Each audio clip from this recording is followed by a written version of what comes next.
YTN 라디오 이동의 뉴스 정면승부 2부 시작하겠습니다.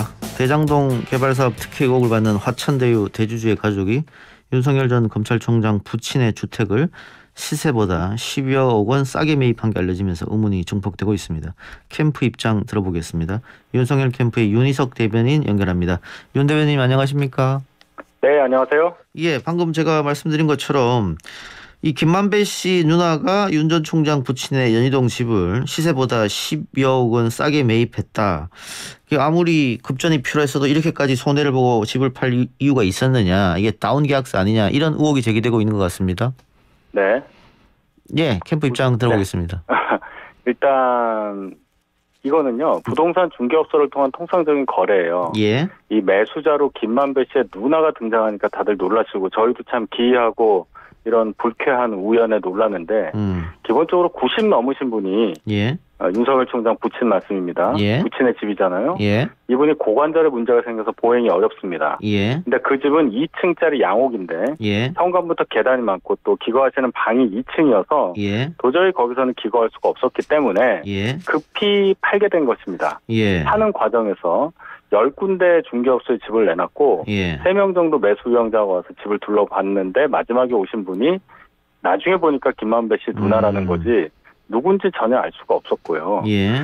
매매 과정도 보면은 20억을 달라고 했었다가 19억으로 이제 낮춰줬어요. 예. 그랬더니 이 매수자가 1억 원을 더 낮춰달라고 해서 그건 안 된다 해서 결국 19억 원의 매매가 된 거고요. 예. 뭐 뇌물이다 뭐다 얘기를 하는데 만약 뇌물이라고 의심을 하시면은 뇌물이라면 이거 가격 협상을 할 이유가 없죠. 그리고 또 제가 하나 더 말씀드릴 것은 아까 31억이 넘는 집을 뭐 19억 원에 예. 이렇게 12억이나 싸게 하는 게 말이 되냐 예. 하는데 이 31억이라는 시세가 어디서 나는지 모르겠어요. 현 시세가 그런지 모르겠습니다. 예. 2년이 훨씬 더 지난 시점의 얘기고 당시 중개업소를 통해서 시세를 파악해 보면은 한 평당 한 2,300만 원 이 정도 됩니다. 예. 그 95평짜리 집이니까요.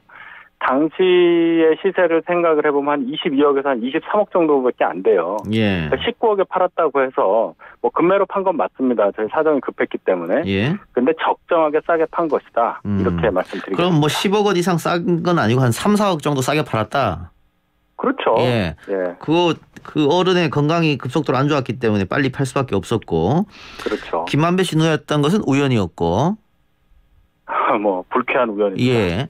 자, 그런데 이것을 보도한 열린공감 TV에 의하면 그 단독주택을 매각하기 전에 아파트 잔금을 이미 다 치렀는데 굳이 이렇게 서둘러서 싸게 팔 필요가 있었느냐 또 이런 주장을 하더라고요. 그 부분 또 말씀드릴게요. 예. 이 계약서 작성 일자를 보면 예. 작성 일자가 4월 30날로 돼 있고요. 예. 아파트 등기 일자는 6월 12일입니다. 예. 그런데 잘 보시면요.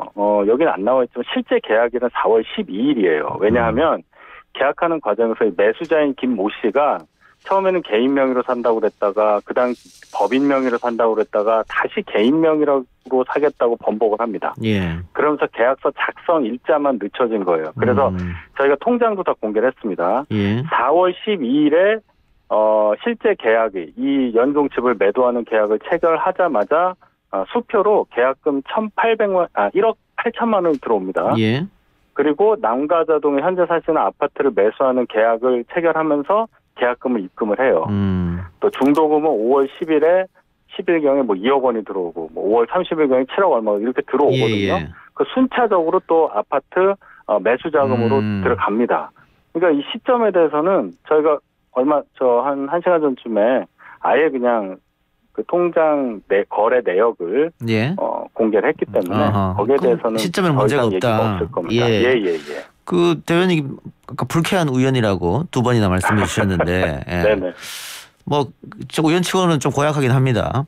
그러면은 그렇죠. 예, 윤석열 후보와 김만배 씨하고의 관계는 어떤 관계냐 또 이렇게 또 갈 수밖에 없거든요.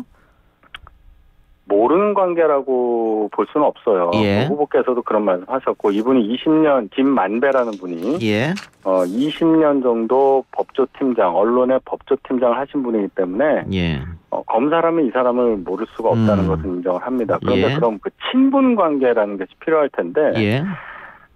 서로 취재원과 그 기자가 알고 지내는 거 하고 어떤 친분을 더 형성을 해서 뭔가를 도모할 수 있는 사이가 된다는 거는 다른 얘기죠. 예. 예, 그리고 후보가 이런 얘기를 하신 적이 있습니다. 그런 식으로 뭐 기자가 됐건 아니면 그 법조 주변에 있는 분들하고 인연을 맺었을 경우에 사건 청탁 같은 게 들어올 수 있기 때문에 멀리하고 그런 식으로 검사 생활을 했다. 예. 이런 말씀을 하신 적이 있기 때문에 예. 그 부분에 대해서는 그렇게 큰 문제가 아마 밝혀질 게 없을 겁니다. 그러니까 서로 아는 사이는 맞지만 사적으로 뭐 따로 만난다거나 뭐 이런 친분은 없다 이 말씀이잖아요. 그렇습니다. 예. 이 얘기는요. 이 매도 과정에 대해서는 오히려 이 집을 매수하신 분, 김만배 씨 누나분께 여쭤봐야 될 거예요. 예. 왜 이 집을 샀느냐. 아마 무슨 얘기가 나올 겁니다. 아마 제일 놀란 사람은, 이 보도를 통해서 제일 놀란 사람은 매수자인 김만배 씨 누나가 아닐까 이렇게 생각합니다. 예, 알겠습니다. 자, 근데 친분이 없는 사이였는데 지금 기자들의 증언에 의하면은 또 윤석열 총장과 형 동생이라고 했다. 그런 사이고 김만배 씨가 성열 형과 골프 약속이 있다. 이런 얘기도 했다고 지금 하거든요. 그거 혹시 확인이 됩니까? 거기에 대해서는? 글쎄요. 형 동생이라고 했다는 일방적인 주장에 대해서 확인을 한다는 것이 글쎄요. 저는 이렇게 생각합니다. 예. 형 동생이라고 했건 뭐 골프 예. 이 얘기는 처음 듣는데요. 예. 그거 타고 예. 방금 말씀드렸지만 이 매도 과정에 그분의 누나가 여기에 매수자로 등장하는 것하고 무슨 관계가 있냐를 봐야 돼요. 그래서 그쪽에 물어봐야 된다는 얘기입니다. 예.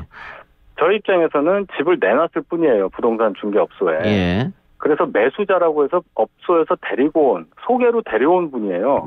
그것을 우리가 지정을 할 수는 없는 거예요. 이 예. 매매 과정은 전 과정에 있어서 계약 체결 과정에 있어서 부동산 중개업자가 참여했기 때문에 또 다른 취재를 만약에 중개업자를 향해서 하신다면 이것도 또 증명이 될 거예요. 예. 전혀 여기에 예. 저희가 매수자로 김만배 씨 누나가 등장하는 과정에 개입한 게 없어요. 알겠습니다. 불쾌한 우연으로 정리를 하고요.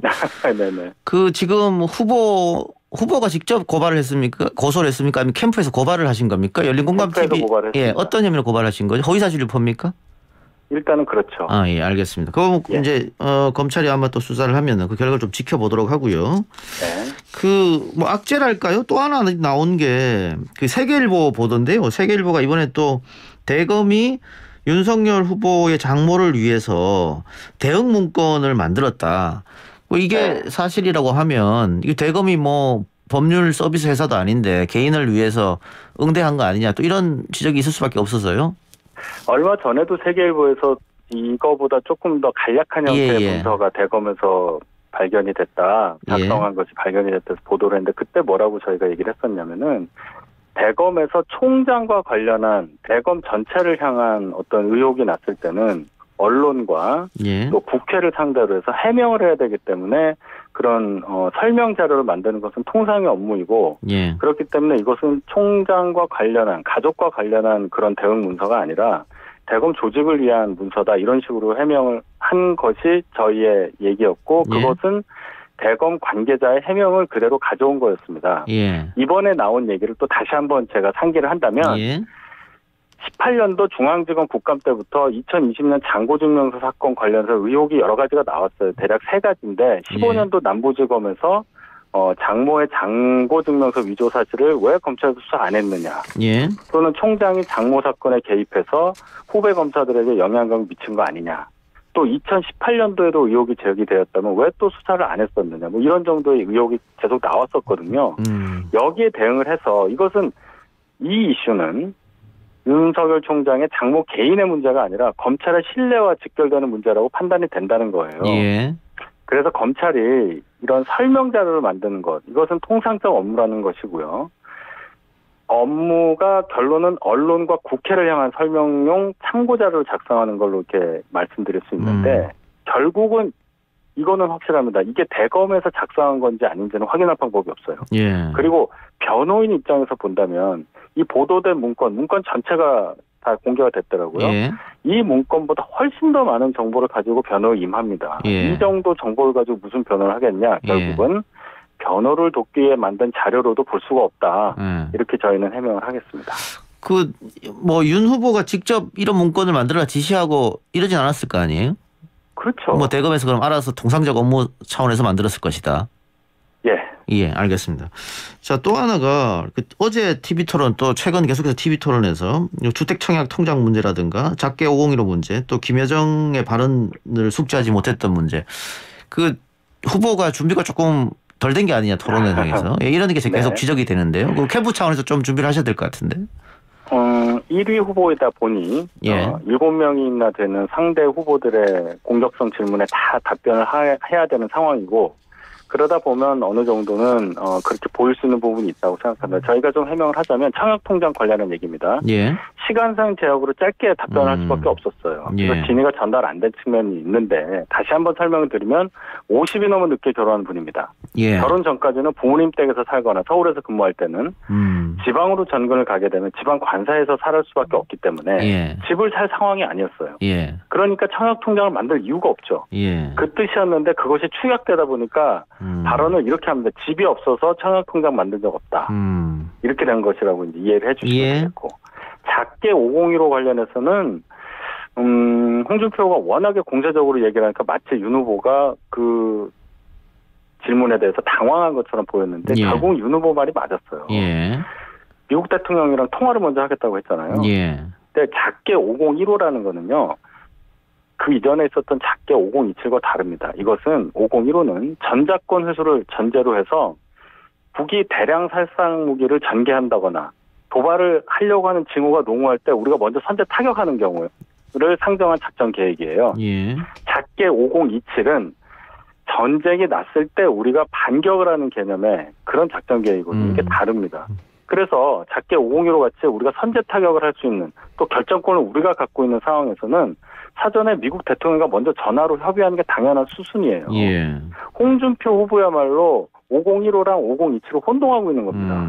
윤 후보가 제대로 알고 있었다는 예, 것을 예. 다시 한번 말씀드립니다. 그 진위가 제대로 전달됐지 않았다고 하더라도 그것도 네. 또 정치인의 워딩이라는 게 또 있지 않습니까? 어쨌든 그것도 오르신 정치인으로 지적이에요. 책임이 져야 되니까. 네, 예. 오르신 지적입니다. 정치에 입문하신 지 얼마 안 됐고 또 통상적인 언어 습관이라는 게 쉽게 바뀌어지기 어렵다는 점을 감안을 한다면 예. 시간이 좀 필요할 거라고 예. 생각하고요. 저희가 보좌를 잘해서 예. 이런 일이 없도록 예. 하겠습니다.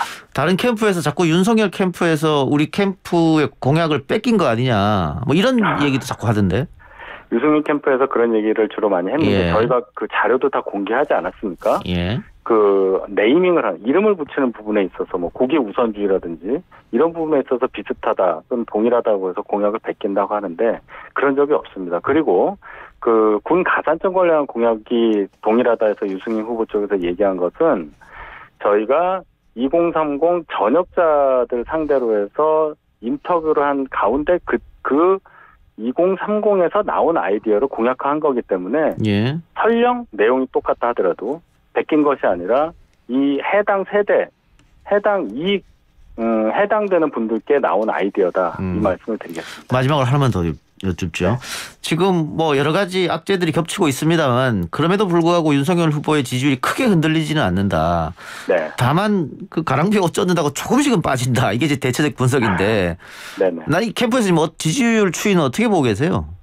그렇게 보실 수도 있고요. 예. 저희가 예단을 할 수는 없습니다. 근데 저희가 파악한 바로는 현재까지 가장 중요한 거 예. 국민의힘 지지층에서 그럼 어떻게 되고 있느냐. 예. 보수 유권자층에서는 어떻게 되고 있느냐. 예. 전혀 변화가 없고요. 윤 후보 지지율이 홍 후보 지지율을 압도합니다. 그리고 제도가요. 지난 1차 컷오프에서는 국민 여론조사 80%고 국민의힘 지지층 20% 여론조사였습니다. 이번에 치러지는 2차 컷오프는 20% 국민의힘 지지층 여론조사가 아니라 30%로 올렸고 여론조사가 아닌 당원 투표입니다. 예. 따라서 격차가 더 벌어질 거예요. 그리고 한 말씀 더 드리면 당 후보를 뽑는데 국민 여론조사가 들어와 있습니다. 저희 예. 제도가. 예. 당헌 당규 개정을 통해서 정리돼야 할 사안인데 왜냐하면 예. 우리 반 반장을 뽑는데 예. 옆반 학생들도 참여해서 예. 우리 반 반장을 뽑는 그런 구조가 돼요. 예. 결국 결정이 왜곡될 수 있는 소지가 많겠죠. 근데 그래서 최종적으로는 50대 50 아닙니까? 결국은 50대 50에서 더 비율이 줄어들게 되니까 예. 저희한테 유리한 게 맞는데 그럼에도 불구하고 국민 여론조사도 이겨버리면 끝나는 얘기예요. 그래서 저희는 이번에는 이 국민 여론조사에서도 이겨서 결국 국민 여론조사와 당원 투표를 합친 총 투표에서도 이겨서 압도적인 1위를 할 것이다. 이렇게 확신을 하고 있습니다. 알겠습니다. 대변인 오늘 인터뷰 고맙습니다. 네, 감사합니다. 지금까지 윤석열 캠프의 윤희석 대변인이었습니다.